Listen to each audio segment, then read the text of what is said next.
We have individual data from the 1996 Survey of Income and Program Participation. So this is a big US data set.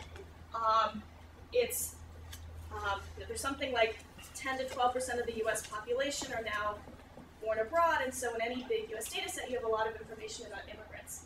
So the data we're going to look at have 3,644 immigrants from 91 countries who arrived in the US after 1975 and were at least 18 at the time of the survey. We've got detailed socioeconomic data, we've got education, age, family structure, the county they're living in the US, income, wealth, and then a bunch of information about which financial markets they participate in. We're using confidential data from the census, which tells us the year of arrival in the US and the county of residence. In the public use version of this data, you have kind of like 5-year intervals when people arrived, and you know the MSA rather than the county. So you can do something like this with the public use data, but you have a much noisier measure of whether or not you were exposed to a crisis. The bank crisis data that we use come from Honohan and Lavin, who put together this sort of enormous data set with 105 countries. It covers 1975 to 2002, and they document 60 systemic crises.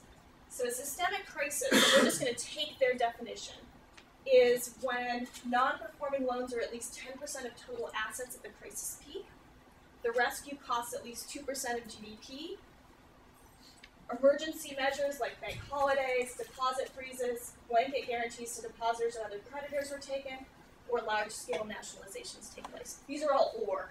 So if any one of these conditions are met, then it's a systemic crisis. So certainly the current events in the US would qualify as a systemic crisis by this definition. Okay. There's some other information which includes the length of the crisis and the severity of the crisis measured as the percent of GDP. So they have that for some of those things, and we'll look at that as well. Then we're going to pull in some other cross-country data from various sources, things like financial market development, GDP per capita, whether or not the country has deposit insurance in place and when they enacted that, things like that. So we've got individual data and country data. We're going to pull those two things together. We're going to measure crisis exposure 2 ways. So the first way is just going to be, one, if you lived through a crisis. So if you migrated from a country that had a crisis after there was a crisis, then we're going to count you as exposed to the crisis. The other thing we're going to look at is how old you were at the time the crisis started.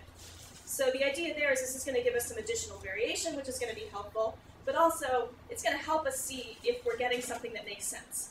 So if somebody's a baby and they lived through a financial crisis,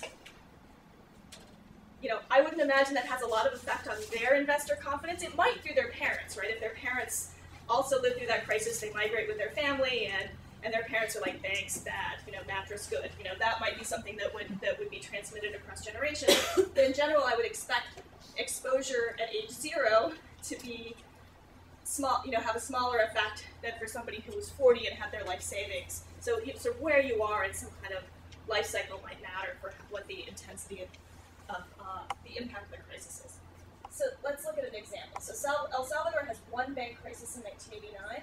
So Salvadorans who arrived in the US prior to 1989 have crisis exposure equal to 0. They arrived after 1989 and they were born before 1989, they have crisis equal 1.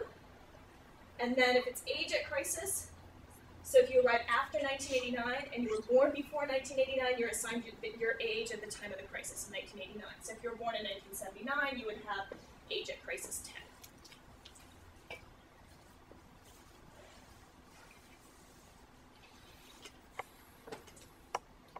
So here's our baseline specification. So S is going to be the decision of person I who lives in county S in the US and comes from country J to have a checking account. So 0, 1, we're going to run linear probability models. We've done this all looking at, with probits, it doesn't change anything, but there's a lot of things that make it easier running linear probability models, namely that it goes much faster. We've got individual characteristics. So we're controlling for age squared, whether or not you're in the labor force, years of education, your gender, whether you're married, the number of kids in the household, your race, And in most specifications, we also include income, income squared, and wealth quartiles. So some people are concerned about endogeneity of income and wealth, and so we can do it with and without. We think it's important to account for income and wealth because those might affect the fixed cost of participating in various financial markets. And then CIJ is going to measure whether or not you experienced a systemic bank crisis between 1975 and 2002. Then we're going to have country fixed effects. So that means we're comparing people from the same country based on crisis exposure. And then county fixed effects. So that's going to take away some of the variation in access to financial services that might be important across the U.S. We're going to, let's see, the standard errors are corrected for heteroscedasticity, and then we cluster things at the country cohort level.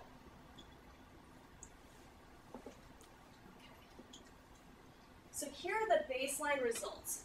This is with wealth and income controls. And what you see is that people who lived through a systemic bank crisis are about 11 percentage points less likely to have a checking account in the U.S. compared to other people from the same country, with the same characteristics. So now we're going to look at how this, at a little bit of robustness, and then we'll look at how it interacts with country and individual characteristics. So we'd like to be able to control for the time of migration. We can't do that completely, obviously, because our variable is measured off of when you migrated. But there's a lot of literature, the migration literature is very concerned about differential migration selection through time. So this is sort of Borjas and a bunch of other people, but basically that more recent immigrants are less selected in terms of ability compared to earlier migrant cohorts.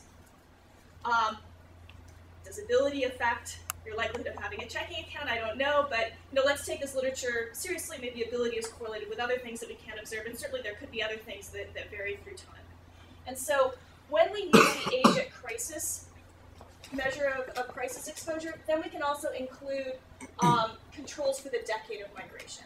So now we're looking at people who were and were not, who were exposed to the crisis at different ages, but who migrated within the same decade. And we can have country times decade of migration fixed effects. So it's the same thing. So here are those results. So when you have all the controls in there, it's age at crisis for every year older you are, you're about 0.3 percentage points less likely to have a checking account. So if you were 10, 3 percentage points less likely. Am I doing the math right? Times 10. And if you were 30, 10 percentage points less likely. One of the things we're worried about is this migration in response to a crisis. That's going to be a lot easier for immigrants who share a border with the U.S., namely people from Mexico. And so we just dropped Mexico as one way to explore that, the robustness of the results. And so when you drop Mexico, you get the same results. And we've also done this where we've dropped Mexico and the Caribbean, so other countries where you think there's enough, it would be easy enough to migrate cheaply in response to a crisis. Dropping Mexico also potentially addresses issues related to whether or not people have, what legal status people have. So many undocumented immigrants in the U.S. are Mexican, so that's also a way of kind of saying, well, does legal status matter a lot? It doesn't seem to, at least here.